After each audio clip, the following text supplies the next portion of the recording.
Hello everyone, welcome back to Huntcraft. Before we start, I'd like to thank everyone for the constant support and feedback, which has helped grow my channel. I'm actually getting very close to my first YouTube milestone, so please remember to like and hit that subscribe button. Hit it hard. Anyway, given the fact that the game is about to be relaunched, and having a positive outlook on things, I thought a tips video might be helpful for everyone, especially if we have an influx of new players. What I don't want to do is milk this into 10 parts, noob tips, beginner tips, moderate, advanced, things I wish I knew, blah blah blah. Instead, I'll just put all the tips I can think of and are worth mentioning in one video so that hopefully anyone from any skill or experience range can maybe find one or two of them to be new and useful. Given that we'll be only playing the new map from the 15th, I made sure those tips aren't map specific, so that they can all carry on being useful in the new map. Those will be system, environment, and gameplay tips that should all stay valid after the big update. But I know the last one is by far the single most important tip in my opinion. All those tips are going to be useful and can help you in a pinch maybe, or fun or quirky game mechanics that you might not know and find cool. But the last one, by far, is the single most valuable tip that can help you in a life or death situation. I've killed so many players because they didn't do it, and I've spectated lots of players and watched them die because of it. Up, wait, that doesn't mean skip to the end. We'll get to it. Let's get started.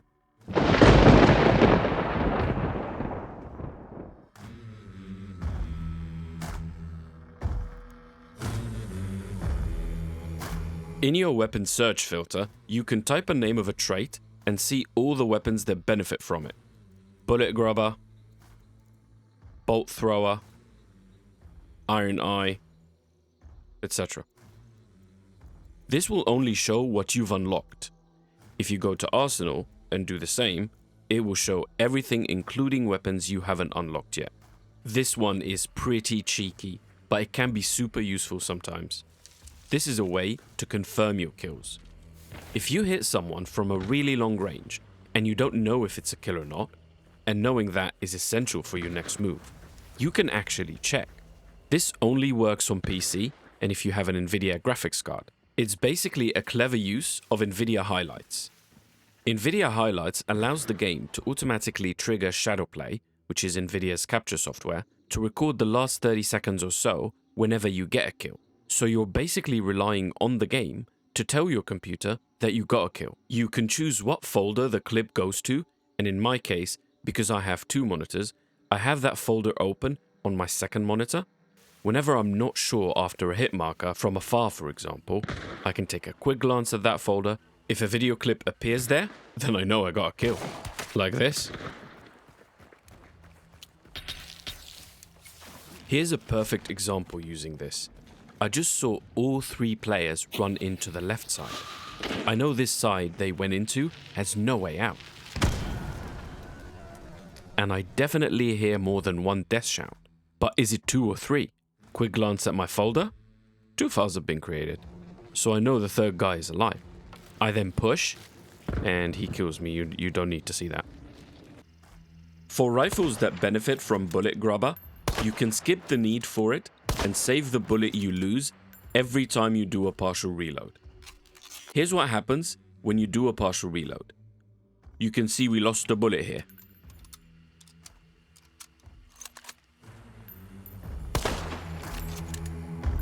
What you can do is, after you shoot, you can hold the left click and that will stop the rest of the animation, which will cycle the next bullet in. If you hit R while holding left click, you will reload without losing a bullet.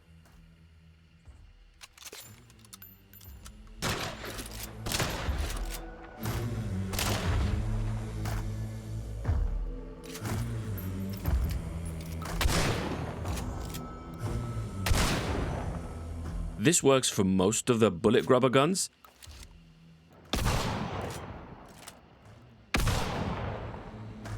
Except the Berthier. No matter what you do, a partial reload will pop the whole clip out and you will lose bullets. It also doesn't work with the pistols like the Bornheim and the Dolch. And obviously it can't work with the Avto because if you hold left click, it does that. You can restock ammo by looting it from dead players' guns, if they're the same type. Here for example, I'm missing 4 bullets, this Mosin is the same ammo type, and looking at the numbers, the number on the left is the ammo inside the gun, which I can't take. And the 10 on the right is the spare ammo that I can take. And obviously, I'll only take the maximum I can carry.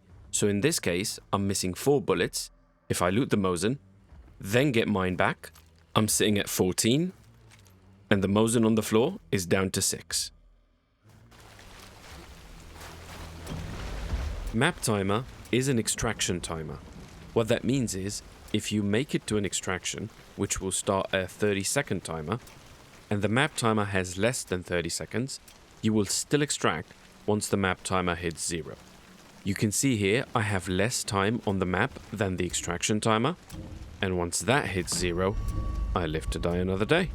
You can switch items around in-game. For example here I'm holding the knuckle knife. If I hold 5, I swap it with the spear. H for the vitality shot. If I hold equal, I swap it with a dynamite bundle. And same goes for the weapons. By default, jump and vault are assigned to space. It's better to separate them like this. The reason is you don't want to vault by mistake while you're trying to jump, because it's a locked animation. Someone can track you like this, wait for the moment you're locked in the animation, get an easy kill, because your head position is fully predictable. You want to only vault when you have to. For short fences, for example, which is the most common trap for this conflict, it's better to just jump them, like this. And also imagine what would have happened if I attempted to do this while jump and vault were bound to the same button. I would have just landed in front of the guy. Keeping the topic of keybinds, interact, bandage, and stop burning are the same button by default. It's also good to separate them. The common scenario is if you're hit with a bleed, for example, and you want to move to a safe spot and there's an interactive object in your range, you will hit the button to stop the bleed and end up fumbling whatever's in front of you, panic, and die. And same goes, for example, if you want to run to a safe spot before you lock yourself in the bandage animation, and instead you climb a ladder. Auto interact is a pretty useful option to turn on. Instead of having to tap when you're in range, just hold the button and hoover anything interactive in your way. This is very useful for looting multiple throwables or arrows or bolts, especially if they're dropped somewhere that you can't perfectly see. You can just walk around the area holding the button and it will pick up anything once it's in range. This is also really helpful with Dauntless because the window of saving yourself from an explosive is usually very short and you might be running. So just hold the button and run over the explosive and it will insta-defuse.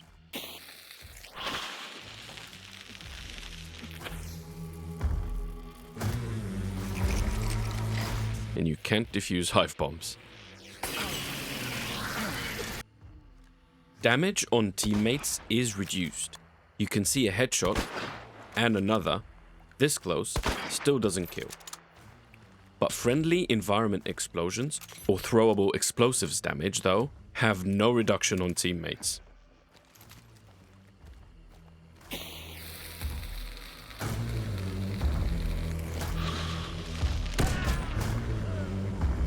With the bow, you can cancel a draw by tapping R, or alternatively by changing to a weapon or any other tool or consumable. The difference is, if you see with hitting R, there's a tiny delay before you can sprint, while if you switch to anything else, you can sprint right away. If you ever get stuck in the embarrassing position of being stuck with a sticky, it actually causes a bleed when it sticks to you, and if you stop the bleed, you drop the sticky. Then, if you have Dauntless, you can defuse it. The fact that it takes 8 seconds to explode means you can comfortably do this if you don't panic.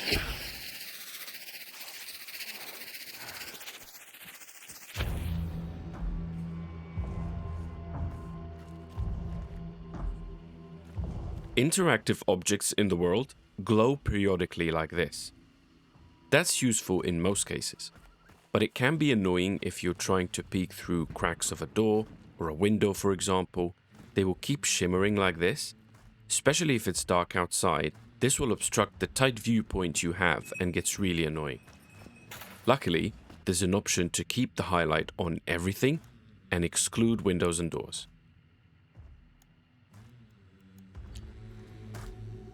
Now that looks better, no highlight.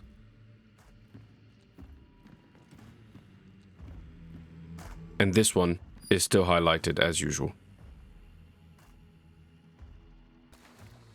Shooting a locked or barricaded door from the inside will immediately open it. So if you have an angle at the door from that side, you can easily open it. These types of doors will allow enemies to potentially peek into your compound and hold an angle on you. What you want to do is make sure these doors are closed on an angle that's favorable to you being on the inside. And to safely do that from the inside, if you walk backwards while opening the door, it will open towards the inside, like this. Then you close it again, and now you have an angle on the outside, but nobody has an angle on you. Also, closing and opening any door when crouched is quieter and slower. This is useful if you're trying to sneak in on a team busy with a noisy boss. And if you don't mind the sound and need the speed, if you're running and don't want a door to slow you down, you can punch it. Tapping E doesn't consume darksight seconds. This is helpful if you have a bounty and looking for the second boss clues or rotjob clues. Only issue here is that you have to be a little closer to clues for them to show up this way. So that's something you can start doing when you're in the compound and know a clue is going to be closer.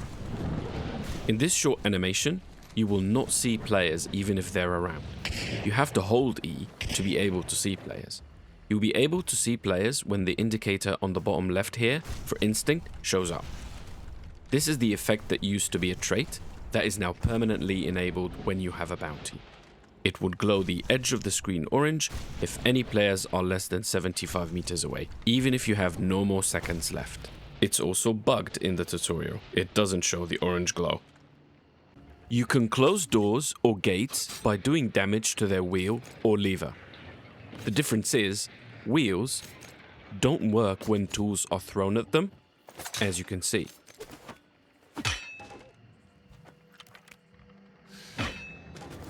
But melee with anything works. And obviously bullets.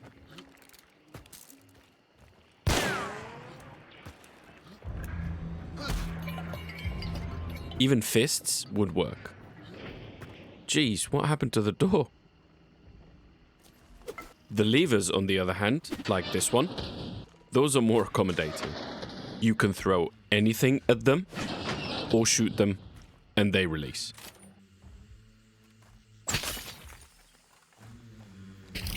Remember, chokes aren't just for fire. They can clear poison clouds too.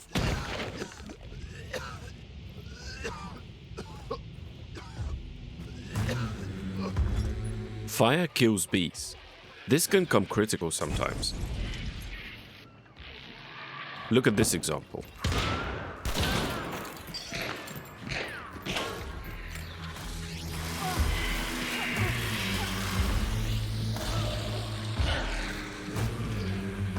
If it weren't for the fire bullet on this guy, the bees would have actually killed me. I even move a bit forward to burn the bees before the bandage animation ends. Horses actually can kick with the back leg.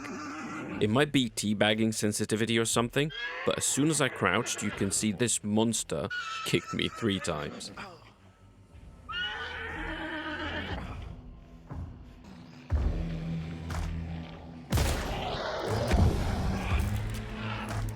If immolators blow up, and for any reason they're not chasing you, you can actually ignore them. They will die on their own after about 30 seconds. Dead players' feet tend to point in the direction of the killing blow, whether it's from the side or the back. This can be useful if your teammate doesn't know or communicate what killed them or from where. You can at least have an idea by just looking at their body.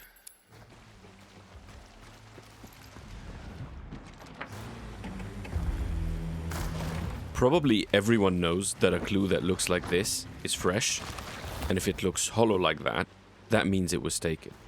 But that's not the tip. The tip is to use the intel you get from this properly. If you're late in the game, that might be useless information, because you don't know who took it when, and where would they be by now. But early on in the game, this helps a lot with map awareness. And that leads me to the actual point that I don't think many players know, or at least think of often enough, from what I've noticed at least. The important thing to know here is that the map clears up with clues for everyone the exact same way. So I now took my first clue, it's less than 2 minutes in the game, and my map looks like this. If a team spawned at Cypress Huts, for example, and took their first clue, their map would also look exactly like this. Now for this case, I actually heard a couple of shots to my right after spawning, so I'm 100% sure there are players at Madonna. Now those players will take their first clue, and their map will also look like this. So knowing that, where would I expect them to go? They sure can go to Alice Farm if they want, but it seems more likely for them to come to Stillwater, where I am. That means I should expect players coming that way, and it even means I can go ambush them if I want. I didn't find anyone. I think they went to Alice Farm. Frickin' bots ruining my tip. Same here. We heard shots at Slaughterhouse. The players there can only find one clue, so their map will look like this. Sure, they can go to Devant, and they will never go to Catfish Grove, but Church is more central and can have 2 clues, so that's more likely their destination. Which means, when we're crossing the field, our left side is what we should be clearing and keeping an eye on the most as we move to Church. And on the topic of clues, if you spawn at the boss lair, don't just walk in. Still, take the clue, because that will count as 3 clues, and that's easy money for everyone. Even if you don't need the money, your teammates might, so be a good hunter. When you're fighting the boss, it's good practice to hold E as much as you can. You don't need to chase bosses much, and in Darksight, you still see them clearly. The reason is, you want to know the moment someone is close. That would sabotage the advantage players have, which is that you probably can't hear them, because bosses are all noisy to varying degrees.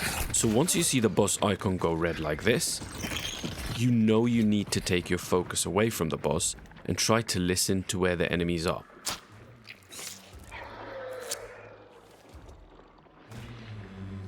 Because at this moment, you know someone's nearby, but you don't know where they are, or if they're trying to infiltrate already, under the cover of noise.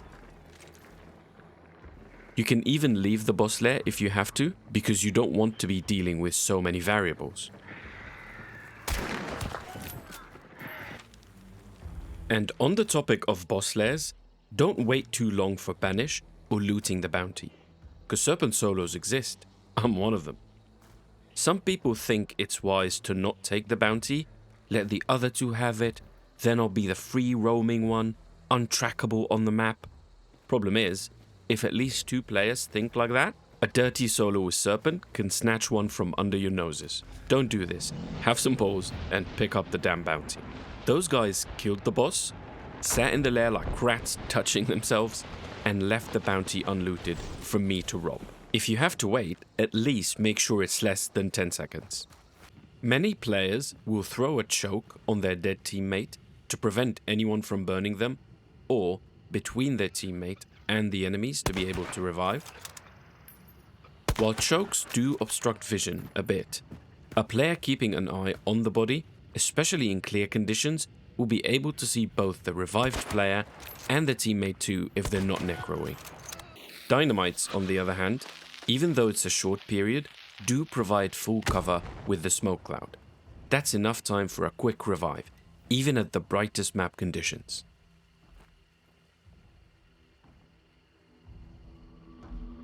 Another related tip, if you want to put out a burning teammate then revive them, it's better to aim the choke a little further away from them. The choke bomb detonation has a wider bloom than the cloud it leaves. That way, you can stop the fire and make sure you and your teammate, when you revive them, are not coughing in the annoying cloud.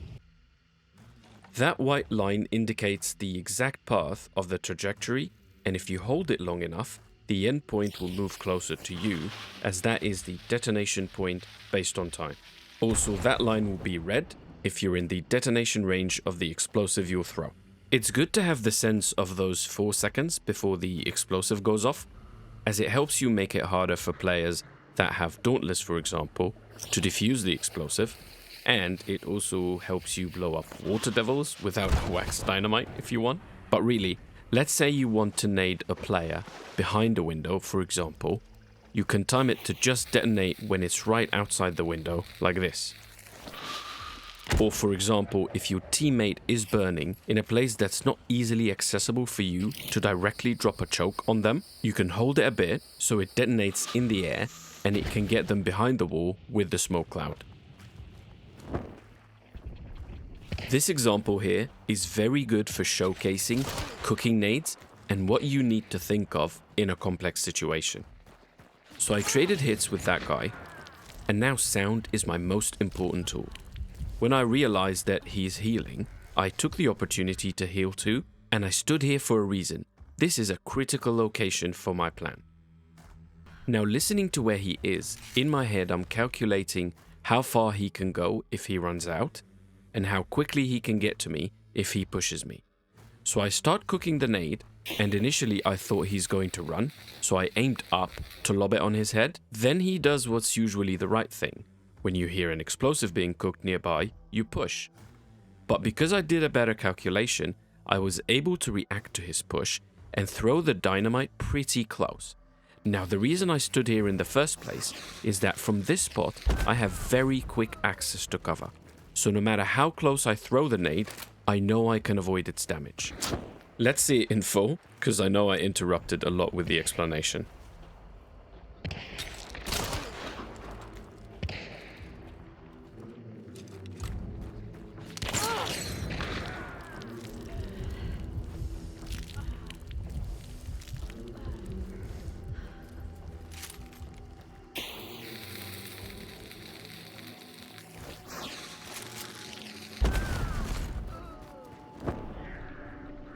In this one, as soon as I see the zombies pushing the guy, I cook the nade.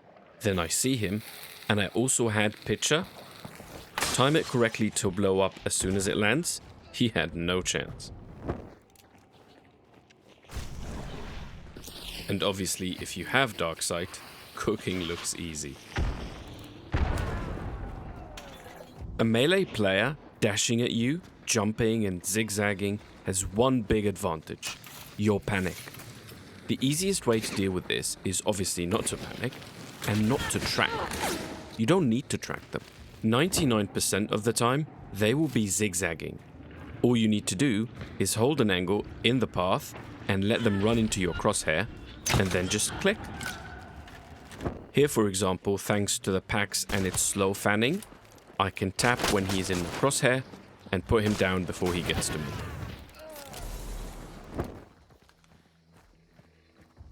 This one too, I clearly hear the bomb lance, and I literally don't move my gun. Just let him dance and click when he's in my crosshair. And this one is just too funny, I definitely panicked there. That orange was just too close. Jump or strafe or wiggle peeking is a strategy that both helps you gather intel safely and also force the hand of an opponent to whiff a shot. This is obviously ruined by latency. A person with a big difference than you in latency can catch you unfairly or will have a wider window to peek you before you can even dream to react. But that's another story. In this one, I know this guy is in there by the left wall. I wanted to encourage him to push by fake opening the door, and he didn't. So that tells me he's probably a coward, safely holding the angle with a bow or a shotgun or something. So I fully opened the gate he still doesn't react, then I wiggle peek to make him miss his shot, and then introduce him to my map. This also helps to bait a shot and to adjust your aim. If you keep jump peeking and you're assured that the guy isn't moving much or trying to hold the angle, once you adjust, you can quickly peek back in and shoot. When you're holding an angle expecting a player to peek, it's better not to aim too close. You want to give yourself room to react. Here, for example, I tried to react to the player peeking, but I missed my shot because I didn't give myself room to react. If you aim a bit further out, you can react in time and not need to adjust your aim, just click. Also, if you tend to hold the angle waiting for a peeker at head level, remember to not get caught by a crouch peeker. They will be slower, but potentially invisible to you. Before this tip, let me show you the dumbest, bottiest slug ever. I think I thought he would be much closer and then freaked out when I realized he's this far. Anyway, the tip is, in this situation, I'm very low on health and both my guns are empty. Ignore the FMJ and the carbine for the sake of argument. Now, what is the right thing to do here? Heal or reload? If you said heal, then you're wrong and probably dead. So I reload my slug first, which gives me a bit of safety, then I start a heal. I see that guy coming and duck back in cover quickly, and I think I have time to pop a regen shot, but no. I hear footsteps closing up quick and realize it's two players. So I cancel my regen and actually start reloading my Lamat, because the slug is not going to be enough if I have to face two players. I might need the fanning too. So I tried to pull out and find a better cover while listening. I got a few rounds in my Lamat, and one of them threw an explosive, so they're not really fully sprinting towards me. And I feel safe enough to squeeze the regen shot in before I carry on reloading and listen. And now I'm ready to push them again. The moral of the story, or the idea of the tip here, is that if your guns are empty and you only have time to either reload or heal, you should always reload. Because think of the scenarios. If you have time for only one of those activities before you face an enemy, how would you rather face them? With low HP, but a loaded gun? Or full HP, and nothing but the wit of your tongue, and maybe a melee weapon? Obviously the former, because gun to gun, you have a fighting chance. Yes, your HP is low, but you can shoot back. You can get headshot, or one shot if you have a shotgun. They can miss. But in the latter scenario, you will face them with full HP, but no weapons, where they can afford to miss and shoot again and again to down that lovely 150 HP you spent your time restoring. Congrats, you made it to the last and most important tip. Or you skipped. I forgive you. The last and most important tip is simply, don't do this. Don't bandage when you bleed. If you're hit with a bleed, or burn for that matter, do not waste your time doing this. Unless you're 100% sure you will be safe from a follow-up and want to be stingy with your tools and consumables, there's zero reason to do this. 13 freaking seconds. You're basically putting yourself in danger for a total of 13 seconds.